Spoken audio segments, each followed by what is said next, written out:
বিশ্ব রাজনীতির নজর যখন মধ্যপ্রাচ্যের দিকে, ঠিক তখনই এশিয়ার অন্য প্রান্তে নিঃশব্দে এক মহাপ্রলয়ের প্রস্তুতি নিচ্ছেন কিম জং উন।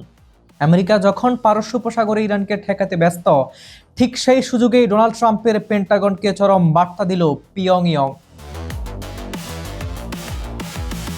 উত্তর কোরিয়ার সর্বোচ্চ নেতা কিম জং উন এবার তাদের পারমাণবিক বাহিনীর আকার ও ধরন ব্যাপকভাবে সম্প্রসারণ এবং আধুনিকরণের এক চুলচেরা ঘোষণা দিয়েছেন। দেশটির রাষ্ট্রীয় সংবাদ মাধ্যম কেসিএনএ বিশ্বকে কাঁপিয়ে দিয়ে এই খবর নিশ্চিত করেছে।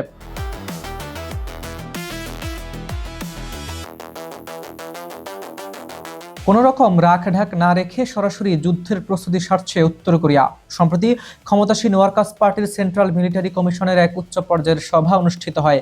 সেখানে দেশটির সামগ্রিক প্রতিরক্ষা অবকাঠামোর আমূল পরিবর্তনের এক মহাপরিকল্পনা এবং রূপরেখা অনুমোদন করা হয়েছে। এই সভায় কিম জং উন যা বলেছেন তা শুনলে যে কোনো পরাশক্তির পিঠের চামড়া ঠান্ডা হয়ে যাবে। কিম পরিষ্কার ভাষায় জোর দিয়ে বলেন, জাতীয় নিরাপত্তা এবং প্রকৃত শান্তি কখনোই কোনো আলোচনার টেবিলে বসে ভিক্ষা করে পাওয়া যায় না। শান্তি যখন নিশ্চিত করতে হয়, তবে তা করতে হবে এক শক্তিশালী এবং অপরাজেয় সামরিক বাহিনী গড়ে তোলার মাধ্যমে। আর এই লক্ষ্যেই হু হু করে বাড়ানো হচ্ছে পরমাণু ক্ষেপণাস্ত্রের সংখ্যা। একই সাথে আধুনিক ও অপরাজেয় করে তোলা হচ্ছে দেশটির প্রতিটি গোপন সামরিক ঘাঁটিগুলোকে।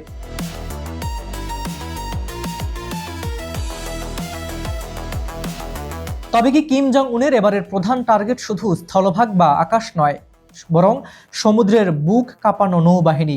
উত্তর কোরিয়ার নৌবাহিনীকে পারমাণবিক অস্ত্রে সজ্জিত করতে এখন মরিয়া চেষ্টা চালাচ্ছে পিয়ংইয়ং।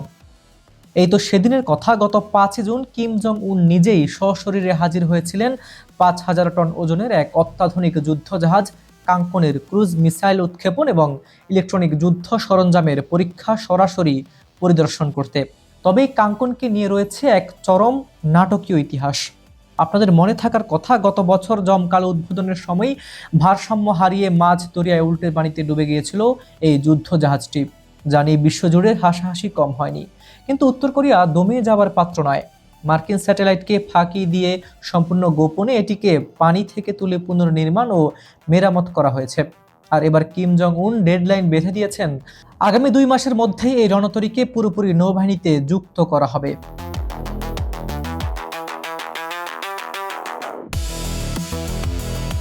কাঙ্কনের পরীক্ষার ঠিক 2 সপ্তাহ আগেই কিন্তু আরও এক বড় ধাক্কা দিয়েছে উত্তর কোরিয়া।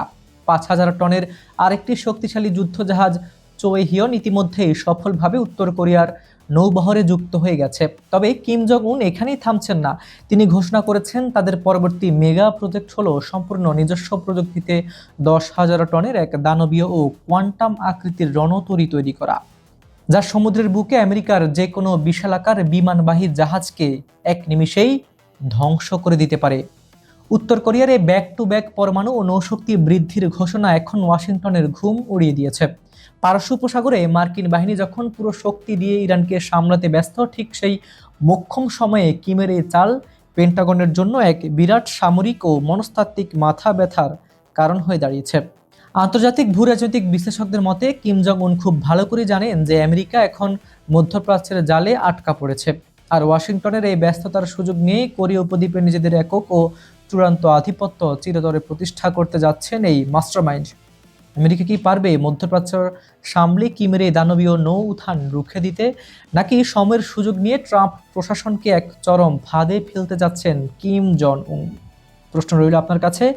আজ এ পর্যন্তই। আমি হাবিবুর রহমান নিশান আজ এখানে বিদায় নিচ্ছি। দেখা হবে পরবর্তী ভিডিওতে। ততক্ষণ ভালো থাকুন, সুস্থ থাকুন।